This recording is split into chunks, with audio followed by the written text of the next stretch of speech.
નમો હરિયંતાણમ, નમો સિદ્ધાણમ, નમો આયર્યાણમ,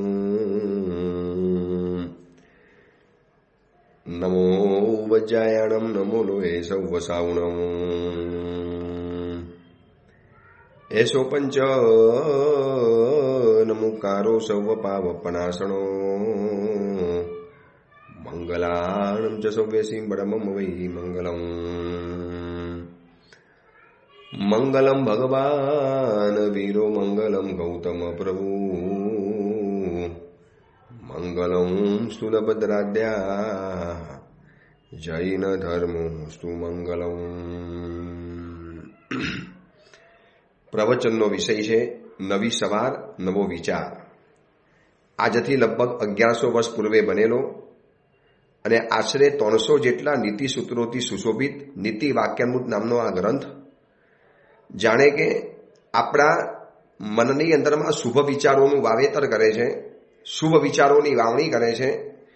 બસ આ ગ્રંથનો એક જ એમ છે કે દરેક વ્યક્તિના મગજના એક બગીચાની અંદરમાં, હૃદયના બગીચામાં સુંદર વિચારોના ગુલાબો ઉગવા જોઈએ. સૂર્યમુખીનું ફૂલ, ગુલાબ, કમલ, પુષ્પો, અલગ અલગ અલગ પુષ્પો જેમ ઉગે છે એમ એવા સુંદર મજાના વિચારોના ગુલાબો, પુષ્પો ઉગવા જોઈએ.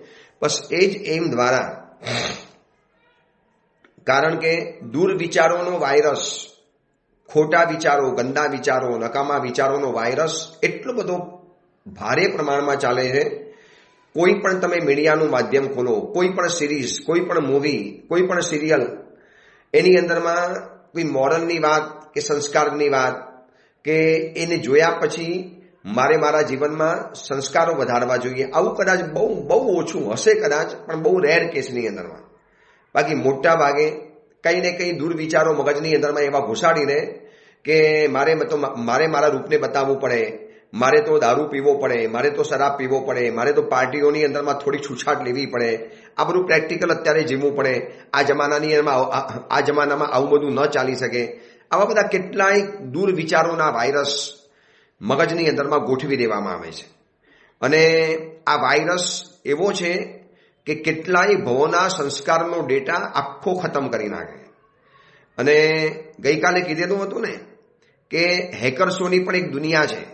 હેકર્સ એ લોકો ભલભલા કોમ્પ્યુટરને હેક કરી જાય, અંદરમાં પડેલી માહિતી, અંદરમાં પડેલી ગુપ્ત ડેટા, અંદરમાં રહેલી ગુપ્ત બાતમીઓ, આ બધું જ એ લોકોના હાથની અંદરમાં લાગી જાય.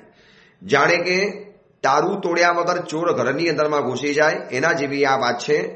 તમને ખબર પણ ન પડે અને એવી રીતે આ હેકર્સ આખા અંદરમાં ઘૂસી જાય અને બધો જ ડેટા, ગુપ્ત માહિતી, આ બધું જ લઈને નીકળી જાય. બસ આ દુર્વિચારો આવા હેકર્સ છે. એક વખત મનને હાઈજેક કરી લે, મનને હેક કરી લે અને પછી એની રીતે એના મનને ચલાવે, એના પ્રમાણે આપણા મનને એ સંચાલિત કરે અને આપણે એ જ પ્રમાણે ચાલીએ.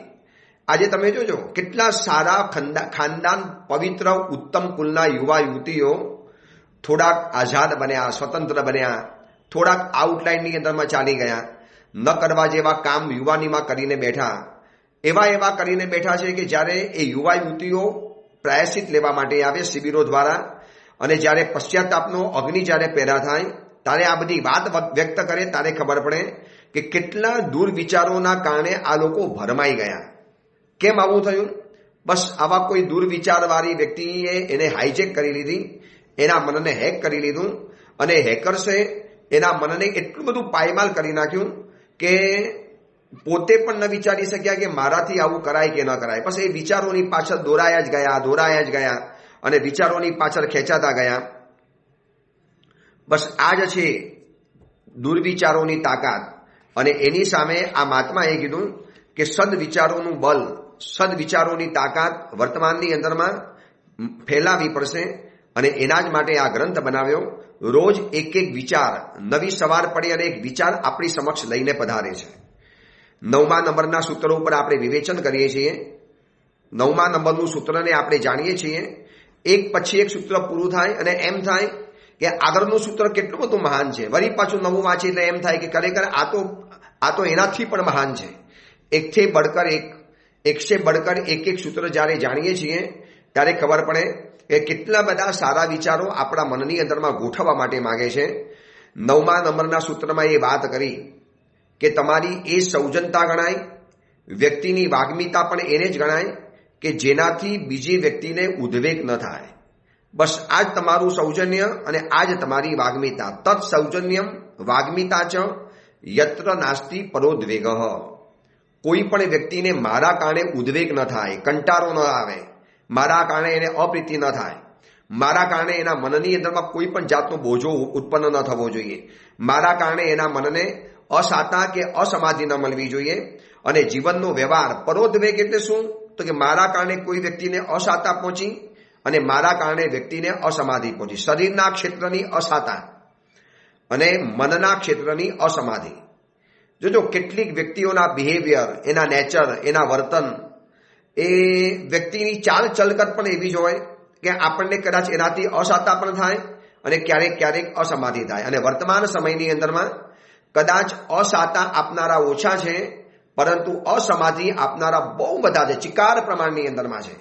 અસમાધિ એટલે મનને નારાજ કરે, મનને વારે ગાડીએ હર્ટ કરે, મન દુખી થઈ જાય. એ વ્યક્તિના વર્તનને જોયા પછી એક દીકરો જ્યારે માતા પિતાનું અપમાન કરે, ધરાર અપમાન, ત્યારે માતા પિતાના હૃદયની અંદરમાં એટલી બધી અસમાધિ ઉઠે. આ દીકરો, આના માટે આપણે યુવાની કુરબાન કરી દીધી, આના માટે આપણે દેવગુરુ ધર્મને પણ ક્યારેક ક્યારેક છોડ્યા.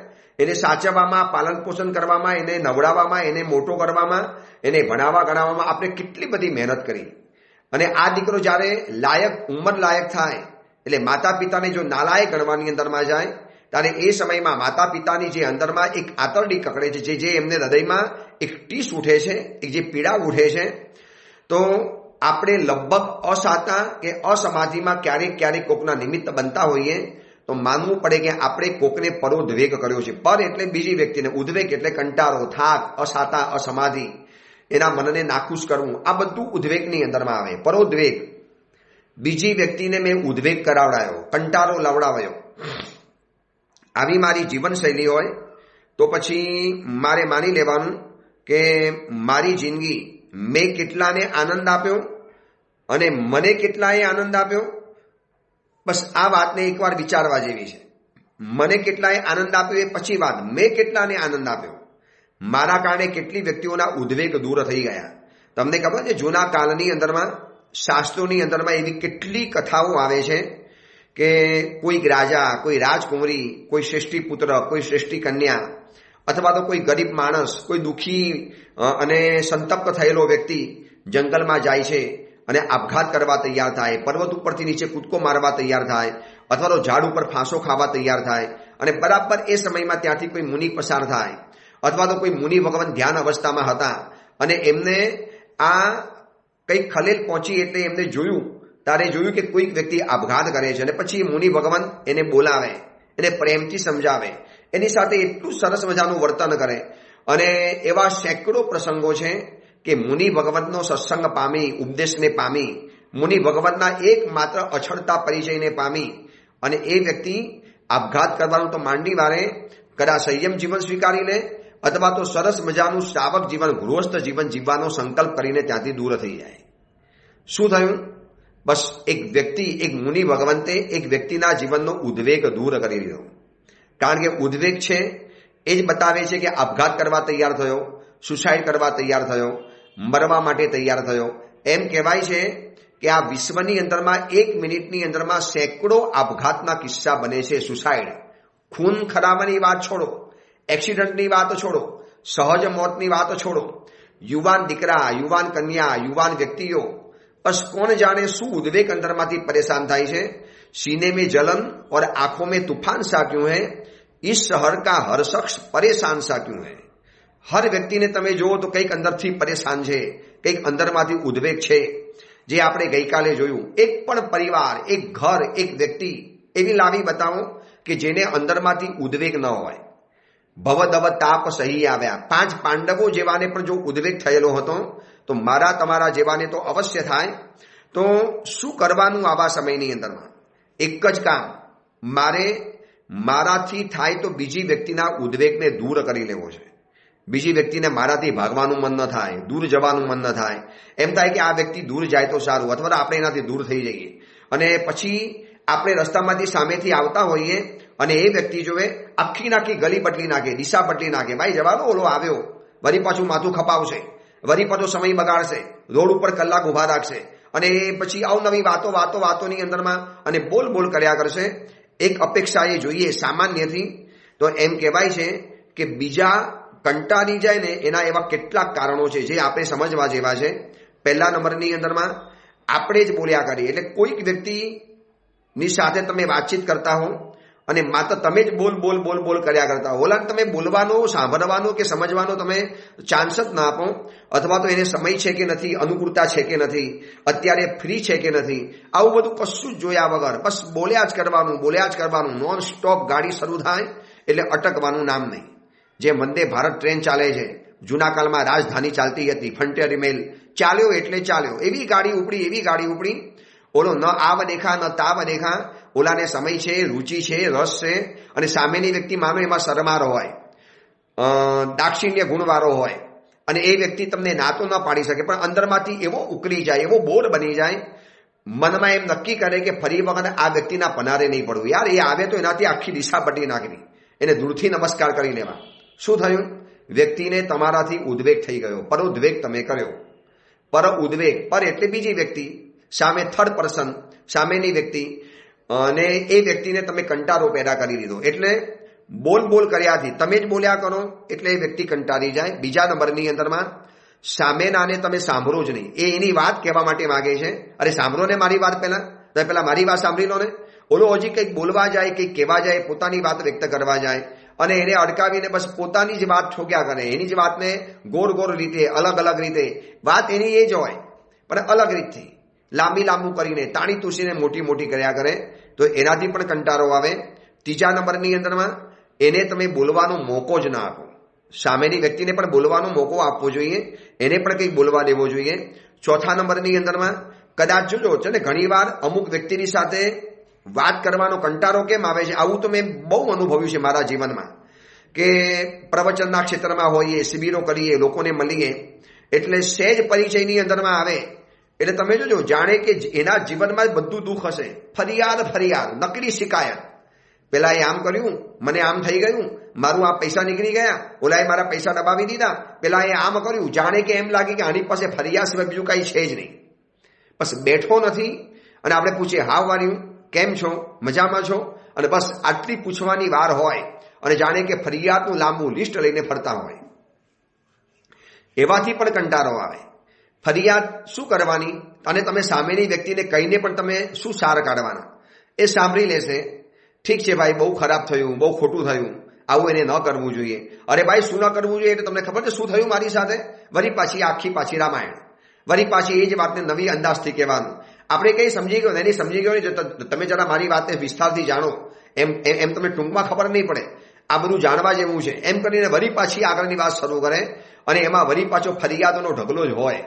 ઓલાએ આમ ના કર્યું, પેલો મને આમ ના આપ્યું, પેલા મને બોલ્યા નહીં, ઓલા મને હસ્યા નહીં, પેલાના માટે મેં આટલું કર્યું છતાં એને મારા માટે કાંઈ પણ ન કર્યું. યાર આપણે તો બધે પાછા જ પડી ગઈ, મારું તો આમ જ થયું, મારે ત્યાં આ વસ્તુ ચોરી ગઈ, આ વસ્તુ ચાલી ગઈ. આમ જોવો જાઓ તો જાતની ફરિયાદો એની પાસે ઢગલા બંધ હોય. હવે આવી વ્યક્તિ જો ભટકાઈ જાય, કંટાળો આવે કે ના આવે, સાચું કહી દેજો, રીતસરનો કંટાળો આવે, એમ થાય કે આ વ્યક્તિ ફરીવાર ઉપાસેમાં ન આવે તો સારું. ઘણી વખત હું તમને મારા પ્રસંગ બતાવું ને, આવા કેટલાય સાવક સાવિકાઓ મળતા હોય.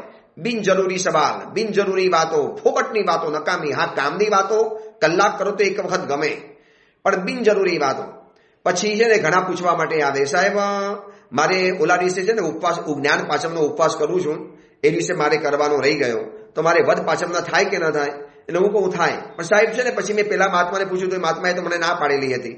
તો પછી હું એને કહું છું, ભાઈ તમે બધાને શેના માટે પૂછ્યા કરો છો? તમે એક મહાત્માને પૂછ્યું, હવે તમે મને પૂછશો, મારા પછી તમે બીજા મહાત્માને પૂછશો અને પૂછ્યા પછી એમ કહેશો કે પેલા મહાત્માએ આ પાડી હતી, ઓલા મહાત્માએ ના પાડી, સાહેબ મારે શું કરવાનું? તો યાર મહાત્મા પણ કન્ફ્યુઝ થઈ જાય. તમે એક જણને પૂછો તો એનું વિશ્વાસ રાખો, એ તમે વ્યક્તિને પૂછવા માટે જાઓ છો, એમને નહીં પૂછવાનું. એ વ્યક્તિને તમારે માનવું હોય તો જ તમારે પૂછવાનું, બાકી તમારે પૂછવાનું નહીં. મારી પાસે ઘણા લોકોના એવા સમાચાર આવે, અમારા સેવક ભાઈ ઉપર ફોન આવે કે ગુરુદેવને કોને કે દીકરા કે દીકરીનો જન્મ થયો છે, એક સરસ મજાનું નામ અમને આપે. ને પહેલા તો હું છે ને નામ ઘણાને આપતો હતો, પછી મળેને પૂછું આ તમે આમ નામ રાખ્યું? નહીં સાહેબ તમે નામ આપેલું બરોબર છે, પણ સાહેબ પછી મારી બેન ને મારી ફોઈ ને મારી માસી ને મારી માસીનો દીકરો અને ફલાણા આને કીધું આવું નામ ન ચાલે. પછી સાહેબ અમે વેબસાઇટની અંદરમાં ગયા, જોયું, અમે આ નામ નક્કી કર્યું છે. આવા મને 2-4 અનુભવ થઈ ગયા. ત્યારથી મને જેના પણ ફોન આવે એને એક જ કહી દઉં કે ભાઈ તમારે અમારું નામ રાખવાનું હોય તો જ અમને પૂછાવો, બાકી પૂછાવો નહીં. ઓપ્શન નહીં રાખો, ચોઈસ હોય તો અમને પૂછાવડાવો. હું તમને નથી કહેતો તમે મારી પાસેથી નામ મંગાવો, પણ તમે જ્યારે મારી પાસેથી મંગાવો છો તો હવે એટલું નક્કી કરી દીધું છે કે આપણે આપેલું નામ રાખવાના હોય તો જ આપણે નામ આપવાનું. આ તો શું કરે, બધી જગ્યાએથી નામ ભેગા કરે અને વળી પાછો છેલ્લે પોતાનું પણ નામ રાખે, જે એને નક્કી કરેલું હોય એ જ. તો પછી નામ શેના માટે આપવાનું? અને પછી શું કે નહીં સાહેબ તો આમ હતું ને મારે રાખવું હતું, પેલા એ ન માન્યું ને પેલો ના પડતો હતો, હા ના પડતો હતો. એ બધું ખુલાસા કરવા ને ફરિયાદો કરવી. આ સાચું કહું તો માણસની વાતમાં કંટાળો ક્યારે આવે? વારંવાર ફરિયાદ અને વારંવાર ખુલાસા. એ બાજુ ખુલાસા પણ ખૂબ માગે. તમે આમ કેમ કરેલું જરા મને સમજાવો. મને વાત સમજાવી નહીં. તમે મારી સાથે આવવાના હતા, તમને નામ કેમ પાડી દીધી? શું કારણ? અમે કહીએ મને નહોતું ભાવે. નહીં એમ નહીં, તમે જરા કહો તો ખરા કેમ, શું તમને ન ભાવ્યું બતાવો તો ખરા. આપણે કહીએ ભાઈ છોડને ભાઈ, હવે એ વાત પતી ગઈ, દિવસો પતી ગયા, તું જઈને આવ્યો, હું જઈને પાછો આવ્યો. નહીં જરા બસ જસ્ટ જાણવું હતું મારે કે તમે મને કેમ ના પાડી. અરે ભાઈ ના પાડી તો ના પાડી, નથી ઈચ્છા, મન નહોતું માનતું, મારે એકલા જવું હતું, કોઈ પણ કારણ હોઈ શકે. તમે આપણી એ વ્યક્તિની જિંદગીમાં આટલા બધા પ્રાઇવેટમાં કેમ, એના ઊંડા કેમ ઉતરવાનું? પછી એ માણસ કંટાળી જાય, રિસર્ચનો કંટાળી જાય. અને અહીંયા ગ્રંથકાર મહાત્મા કહે છે તત્ સૌજન્યમ વાગ્મિતા છે યત્ર નાસ્તિ પરોદ્વેગ. એ જ તમારી સૌજનતા છે અને એ જ તમારી વાગ્મિતા છે. વાગ્મિતાનો મતલબ કરવાનો છે તમારી વિદ્વત્તા, તમારી વાચાળતા, હોશિયારી, ચતુરાઈ, ચાલાકી. અને સૌજન્યનો મતલબ કરવાનો છે નેચર, સ્વભાવ, તમારી ઉત્તમતા.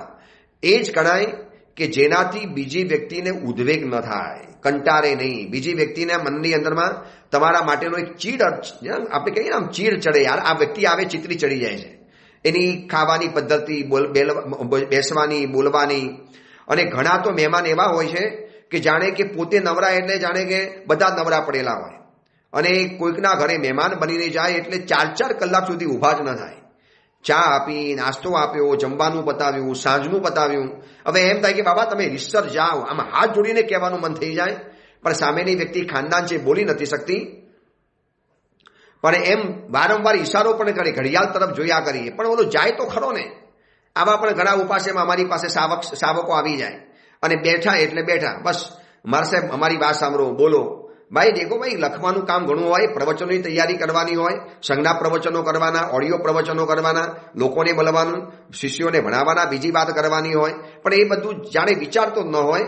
ઉપાસેમાં આવવાની ના નથી, ખૂણાની અંદર બેસીને સામાયિક કરતો હોય, સરસ મજાની આરાધના કરતો હોય તો એમ થાય કે આખો દિવસ ઉપાસેમાં બેસે. પણ આવીને બિનજરૂરી દખલ, બિનજરૂરી વાતો અને એવા ખોટા ક્વેશ્ચન પૂછે. સાચું કહું ને તો ઘણી વખત તો કંટાળો ક્યાં આવે, કોઈ પણ અજાણ્યા ગામમાં વિહાર કરીને જઈએ. આવા તો લગભગ મારા જેવા સાધુને 1008 વખત આવા અનુભવ થયા છે. આ એટલા માટે બતાવું છું કે આપણે આવું નથી કરવાનું. એટલા માટે બતાવું છું કે તમે પણ કોઈ સમણી ભગવંતના પરિચયમાં હો તો બિનજરૂરી સવાલો નહીં પૂછવાના. આ તો અમે કોઈ પણ નવા ગામની અંદરમાં જઈએ ને એટલે દેરાસરમાં એ પૂજા કરતો હોય અથવા તો ઉપાસેની અંદરમાં આવેલો સાવક હોય અથવા તો ખબર પડે કે મહાત્મા આવ્યા છે એટલે ઉપાસેની અંદરમાં આવે એટલે વંદન કરે. સૌથી પહેલા પૂછે ક્યાંથી આવ્યા? અમે કહીએ પેલા ગામથી આવ્યા. ક્યાં જવાના? અમે કહીએ પેલા ગામની અંદરમાં જવાના. પછી ચોમાસું ક્યાં હતું? અહીંયા ચોમાસું. હવે નવું ચોમાસું ક્યાં છે? એટલે કહીએ ભાઈ પેલા ગામમાં ચોમાસું છે. કયો સમુદાય? પછી કેટલા ઠાણા? હવે એમ લાગે કે એટલા બધા વિસરના સવાલો પૂછી નાખે. અરે બાબા કંઈક કામ છે પૂછો તો ખરા, શું તમારે કંઈ કામ નથી સાહેબ? બસ ખાલી જાણવું હતું, બસ કાંઈ વાંધો નહીં, પણ પૂછો. પૂછવાની ના નથી, લાગણીનો જવાબ પૂછ્યા હોય ને તો કદાચ આપણને જવાબ આપવા ગમે, પણ બસ ખાલી એક ઇન્ટરવ્યુ લેવાની ભાવના, બસ જાણી લીધું. પછી ન ગોચીની વિનંતી કરે, ન સાતાની વિનંતી કરે, ન કોઈ કામકાજ ખપની જરૂરિયાત વિનંતી કરે. ઠીક છે કહીને નીકળી જાય. એટલે ઘણીવાર એમ થાય કે આવા નવા ગામમાં કોઈ પણ સાવક સવાલ પૂછે એટલે પહેલા તો કંટાળો જ આવે. અરે હજી મહાત્મા પહોંચ્યા હોય, થાક્યા પાક્યા આવ્યા હોય, 10 થી 12 થી 15 કિલોમીટરના વિહાર કરીને આવ્યા હોય, ગળામાં પાણીના સોસ પડેલા હોય, આખું શરીર દુખતું હોય, છતાં પણ મહાત્મા તમને ધર્મલાભ કહેતા હોય. હજી મહાત્મા આવ્યા છે, દોરી બાંધે છે, કપડાં સુકવશે, પાણી લેવા જશે, પાણી ઠારશે, ઠંડુ કરશે, માટલા વગેરે શોધવાના, પરાત વગેરે શોધવાની, મકાનમાં જઈને કાજો કાઢવાનો, ઈરિયા વૈયા કરવાની, કેટલા બધા કામ હોય. પછી ગોચી પાણી ભરવા જવાનું. અને એ બધા કામના વચનની અંદરમાં ઓલું સાવક આવે, ક્યાંથી આવ્યા ને ક્યાં જવાના ને કયા ગુરુને કયો સમુદાય ને કેટલા ઠાણા, ચોમાસું ક્યાં હતું, આની પહેલા ક્યાં હતું, હવે નવું ચોમાસું તમારું ક્યાં છે. આટલા બધા ઇન્ટરવ્યુ લઈને એમ થાય જાણે કે કોઈ પત્રકાર અમારું ઇન્ટરવ્યુ લેવા માટે આવ્યો હોય ને, રિસર્ચનું એવું ફિલિંગ થાય કે કોઈ ટાઈમ્સ ઓફ ઇન્ડિયાનો કે અથવા તો કોઈ દૈનિક ભાસ્કરનો, ગુજરાત સમાચાર, સંદેશનો કોઈ પત્રકાર જાણે કે ઇન્ટરવ્યુ લેવા માટે આવ્યો છે અને પછી નીકળી જવાનું. હવે આવી વ્યક્તિ જીવનમાં આવે તો કંટાળો આવે કે ના આવે, આવે, પણ આપણે એવું નથી કરવાનું. બસ મારે કોઈની અસાતામાં કે કોઈની અસમાધિમાં નિમિત્ત નથી બનવું. બસ આટલું નક્કી કરો તો કોઈ પણ વ્યક્તિને તમારાથી કંટાળો નહીં આવે, ઉદ્વેગ નહીં થાય, કોઈ પણ વ્યક્તિને નહીં. હું એમ વિચારું કે ભાઈ મારા કારણે એ વ્યક્તિને અસાતા ના પહોંચવી જોઈએ અને અસમાધિ ન થવી જોઈએ, તો પછી મને એને કંટાળો આવવાનો જ નથી. એવા કેટલાય ઘરના દીકરા દીકરીઓ અને યુવાન પુત્રવધુઓની ફરિયાદ સાંભળી છે કે સાહેબ સમજાવો ને અમારી મમ્મીને, સાસુમાને, દાદીજીને કે સાહેબ ઘરમાં સામાયિક કરે તો બીજી જગ્યાએ કરે, પણ એ હોલમાં જ કરે. હોલમાં છોકરાઓ, યુવાન છોકરાઓ સૂતેલા હોય અને એસી ચાલુ હોય, પંખા ચાલુ હોય અને બધી ધડ બધી સ્વિચ બંધ કરી નાખે પોતાના સામાયિક કરવા માટે. દીકરાઓ કંટાળી જાય, મમ્મીને કે મમ્મી કહી દે ને દાદીને આ પંખા બંધ કરી નાખે, અમને ગરમી લાગે છે, અમને ઊંઘ અમારી ડિસ્ટર્બ થાય છે. છોકરાઓ રાતના મોડા સૂતા હોય, મોડા ઉઠવાના હોય, દાદીજી વહેલા ઉઠી જતા હોય, 4-5 વાગે ઉઠીને ધડાધડ બધું એસી પંખા બંધ કરી અને બહારના જે ડ્રોઈંગ રૂમ હોય, દિવાનખંડ હોય, ત્યાં જઈને બેસીને સામાયિક એને કરવાનું હોય. કારણ કે બેડરૂમમાં તો દીકરા દીકરીઓ હોય એટલે બેડરૂમમાં તો સામાયિક થાય નહીં, એટલે બહારનો જે કોમન હોલ હોય ત્યાં સામાયિક કરવાનું હોય અને ત્યાં પણ દીકરાઓ સૂતેલા હોય. બધું બંધ કરીને હવે દીકરાઓ એવા ઉદ્વેગ પામી જાય, મમ્મી આ તું એને કહી દે દાદીજીને કે આવું બધું લાઇટો બાઇટો બંધ નહીં કરે, પંખા બંધ ન કરે, અમને બહુ ગરમી લાગે છે, રીસરની ગરમી લાગે છે. હવે મમ્મી જ્યારે કહેવા જાય દાદીજીને કે મમ્મી જરા આવું કરજો ને, હવે તારા દીકરા માટે તું મને કહેવા માટે આવે છે, દીકરાઓ ઊંઘ્યા કરે છે, હું ધર્મ કરું છું. અને ધર્મને ક્યાં લેવા દેવા છે, પણ એ વાતને સમજવા તૈયાર ન થાય. શું થાય ખબર છે, દીકરાઓ આનાથી કંટાળી જાય. ઘણી વખત ઘરડાઓ, વૃદ્ધો ઘરમાં જે અપ્રિય બને છે ને, એ બધી જગ્યાએ દીકરાઓનો અવિનય નથી હોતો. ઘણી વખત માતા પિતાઓ, વડીલોનો પણ અવિવેક મોટું કારણ ભજવતું હોય છે. બે કારણે ઘરમાં કદાચ થાય, વૃદ્ધ માતા પિતા અને યુવાન દીકરા દીકરીઓના ક્લેશ. એક તો દીકરાઓ અવિનય હોય, ઉદ્ધત હોય, બિલકુલ ઉદ્ધત હોય, એના કારણે થઈ શકે. અથવા તો બીજા નંબરમાં વડીલોનો વિવેક ન હોય, કયા સમયે બોલવું, ક્યારે ન બોલવું. પુત્ર વધુની બહેનપણીઓ બહાર મળવા માટે આવી હોય તો સાસુ સસરાએ સમજીને અંદરના બેડરૂમની અંદરમાં ચાલી જવાનું. એને થોડીક સ્પેસ આપો, એને એકાંત આપો. ભાઈ સરખી બહેનપણીઓ બેઠી છે, હું બહાર બેસીશ, એને બોલવાનો સંકોચ થાય, શરમ લાગે, પછી એને જરા માથા ઉપર પ્રેશર ને ભાર જેવું લાગે. એટલે પહેલેથી કહીને બેટા હું અંદર બેઠી છું, કોઈ કામકાજ મને કહેજો, બારણું બંધ કરીને તમે અંદર બેસી ગયા. તો વહુને શું થાય, યાર કેટલી સમજદાર મારી સાસુ છે, મમ્મી છે, કેટલી મને સ્પેસ આપી દીધી, કેટલી મને મોકરાશ આપી દીધી. આ તમે કરો અને એનાથી કેવો આનંદ થાય. અને તમે રીસરના ત્યાં સોફા ઉપર ચીપકીને બેસી રહો અને એ બધી પુત્ર વધુ બધી જે આવી હોય એની બહેનપણીઓ અને એની વાતોની અંદરમાં રસથી સાંભળો. તો ઓલી છે ને બહેનપણી પર ઈશારો કરે, યાર કેને યાર તારી મમ્મીને અંદર જાય, થોડીક આપણે બીજી વાતો કરવી છે. અને ઈશારામાં કે ભાઈ નહીં જાય યાર, પછી કહેજે, પછી આપણે વાત કરીશું. પણ હવે સાચું કહેજો, એ સમયમાં બધાને એમનાથી કંટાળો કેટલો બધો આવતો હશે. આવી તો ઘણી વાતો છે, પ્રેક્ટિકલ વાત. પણ આટલું નક્કી કરો કે કોઈ પણ વ્યક્તિની સાથે જીવવું છે, રહેવું છે, એક જ ઘરમાં રહેવું છે, એક જ જગ્યાએ રહેવું છે, તો એ વ્યક્તિને કંટાળો ન આવે એટલે એ પ્રમાણે આપણે જિંદગી જીવવાની. હું પણ સાધુ જીવનમાં છું. મારા શિષ્યો મારી સેવા કરતા હોય તો મારી એટલી બધી સેવા નહીં કરાવવાની કે શિષ્યો પણ કંટાળી જાય.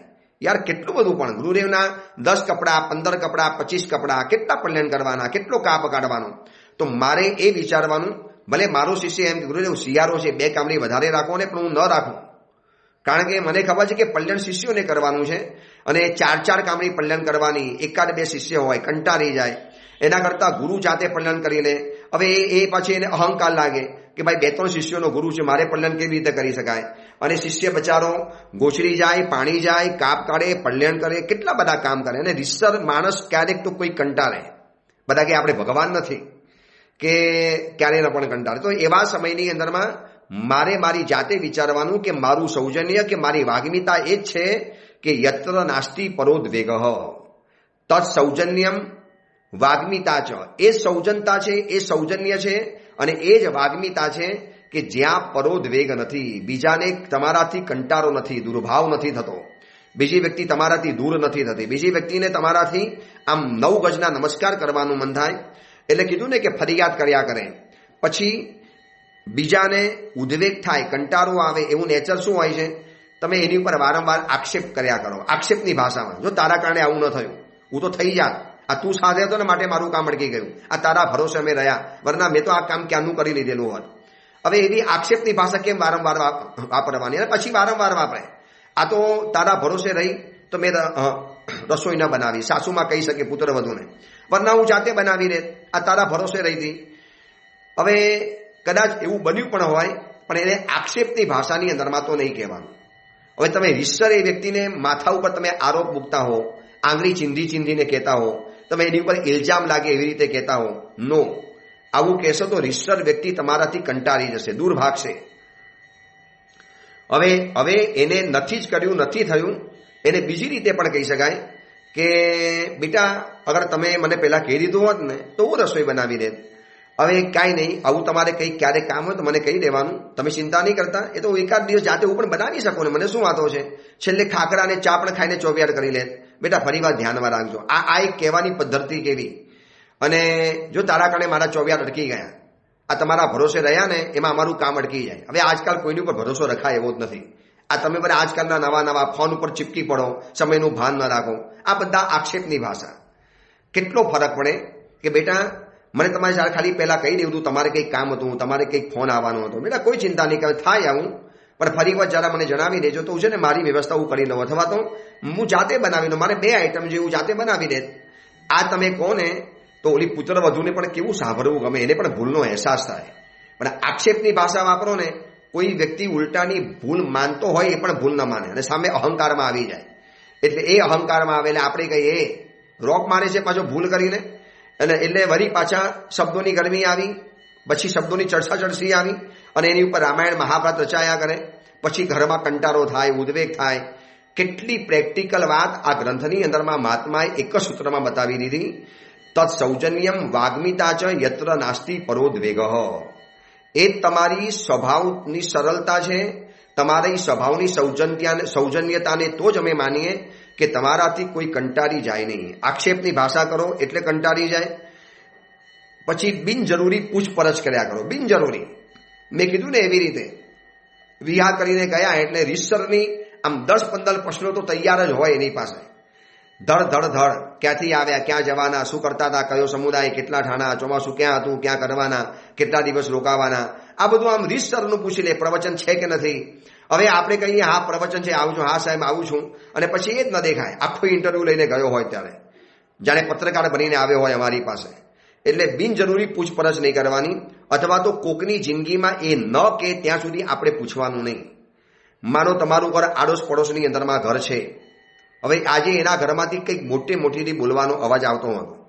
હવે એ વ્યક્તિ તમારા ઘરની અંદરમાં આવી, એ ભાઈ કે બેન તમારા ઘરે આવ્યા, અને હજી તો આવ્યો નથી આવ્યો, શું થયું હતું આજે તમારા ઘરની અંદરમાં, કે ઝઘડો થયો હતો, બહુ મોટીથી બોલતા હતા, મેં સાંભળ્યું આજે તમારા ઘરે કંઈક થતું હતું. ના, અરે શું ના યાર, કેટલો મોટો અવાજ હતો, કંઈક થયું હશે ને, કંઈક થયું હશે.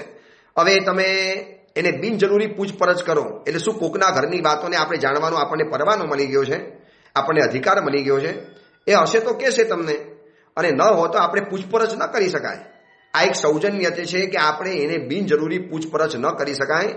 એને તમને કહેવાનું શરૂ કર્યું હોય, તમારી સલાહ માગતો હોય તો વાત બરોબર છે, હવે તમને પૂછ્યું પણ નથી અને તમે સીધું બિનજરૂરી પૂછપરછ શરૂ કરી નાખો. શું થયું ભાઈ, તમારી દીકરી પાછી ગઈ, ઘણા દિવસથી અહીંયા ઘરમાં હતી. હવે એ બધી બિનજરૂરી પૂછપરછ છે.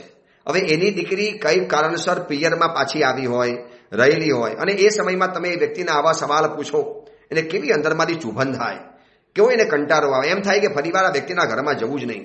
યાર પૂછ કર્યા જ કરે છે. હવે એના ઘરની સંભાળે ને બીજાની પંચાયત કેમ કરતા હશે? અને ઘણાને તો મેં એવા જોયા છે, પંચાયત ન કરે ત્યાં સુધી એને ખોરાક પચે નહીં. ફરી વખત એને પંચાયત ન કરે ને ત્યાં સુધી એને ખોરાક ન પચે. એને કેટલીક પંચાયત કરવી જ પડે. કોણ ભાગ્યું ને કોણ આવ્યું ને કોની દીકરીને શું લફરું ચાલે, કયો દીકરો કેટલા વાગે આવે ને કઈ હોટલમાં જાય ને શું કરે ને શું કરે, દુનિયાભરના સમાચાર એની પાસે હોય. BBC ચેનલ, વિશ્વભરના સમાચાર. બસ એ પછી અહીંની વાત અહીંયા કરે, ત્યાંની વાત ત્યાં કરે, ત્યાંની વાત અહીંયા કરે, ડેટા ટ્રાન્સફર કર્યા જ કરે. અને પછી ઘણાને એમ થાય કે ભાઈ આનાથી દૂર રહો, આ માણસ ખતરનાક માણસ છે. એ અહીંથી જાણીને ત્યાં વાત પહોંચાડશે, ત્યાંની વાત અહીંયા કરશે, ક્યાંય આપણે સગંજામાં લઈ લેશે, આપણું ખોટું નામ આવશે. અને એ વ્યક્તિ રીસરનો તમારાથી દૂર ભાગે, રીસરનો. એ એમ 9 ગજના નમસ્કાર કરી લે, ભાઈ એનાથી દૂર રહો. આવા વ્યક્તિઓને હું મેં જોયા છે, જાણ્યા છે. આવા ઘણી વાતો છે. હજી આપણે એક દિવસ આ ચેપ્ટર ઉપર વિચાર કરવો પડશે. બહુ અદ્ભુત વાક્ય છે, અદ્ભુત વાક્ય. કેટલાક પ્રસંગો પણ બતાવ્યા છે કે સૌજન્યતા અને વાગ્મીતા એને જ કહેવાય કે જેનાથી બીજાનો કંટાળો દૂર થાય. એવા કેટલાય પ્રસંગો છે કે મહાત્માઓએ પોતે એ રાજાના, એ વ્યક્તિના, એ શ્રેષ્ઠીપુત્રના જીવનના બધા જ ઉદ્વેગોને દૂર કરી લીધા. કીધું ને કાલે, ભવદવ તાપ સહી આવ્યા, પાંડવ પરિકર મુનિરાયા, શીતલ સિદ્ધાચલ છાયા. શત્રુંજયની છાયાની અંદરમાં ગયા અને જીવનના બધા જ ઉદ્વેગોને ભૂલીને આવ્યા. બધા જીવનના જે થાક હતા એ બધાને ભૂલીને આવ્યા. એટલે ફરી વખત આપણે યાદ કરીએ, વારંવાર યાદ કરીએ, એ જ સૌજન્યતા છે અને એ જ વાગ્મીતા છે. આપણે એજ્યુકેટેડ હોઈએ, ડિગ્રી આપણી પાસે છે, આપણે સારા ભણેલા ગણેલા શિક્ષિત માણસ છીએ, સાક્ષર માણસ છીએ, તો જ ગણાય કે તમારાથી બીજાને કંટાળો નથી આવતો. એને તમારી સાથે બેસવાનું મન થાય, બોલવાનું મન થાય, તમારી સાથે એને વાતચીત વધુમાં વધુ થાય. તમે જાઓ તો એમ કે ભાઈ ફરીવાર આવજો ને, ભલે આજે તમારે ઉતાવળ છે, વરના બેસો ને શાંતિથી, આપણે થોડીક વાતચીત કરી લઈએ. આમ રીસર વ્યક્તિને તમારી સાથે લગાવ લાગુ પડી જાય. બસ આવું વર્તન જોઈએ. એ જ મહાત્મા આપણને જણાવે છે. એ અંગેની બીજી વિશેષ વાત આપણે આવતીકાલે વિચારીશું. એ જ મંગલ કામના, મંગલ ભાવના. જીનાગના વિરુદ્ધ કાંઈ પણ બોલાયું હોય તો મિચ્છામી